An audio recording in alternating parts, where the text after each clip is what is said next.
Wel, ons is weer terug by Darryl op die plaas en ons is besig om te kyk wat het van Piet die Mieliepit geword. Want julle laasweek het ons vir Piet die Mieliepit uitgekies daar in die stoor.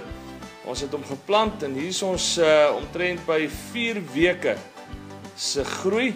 En ek en Darryl kyk hier na die wind waai en dis stof en dis droog. En maar ou Piet lyk nie te sleg hier. Dit lyk vir my ons kan nog 'n oes verwag van die man. Hy's mooi groen.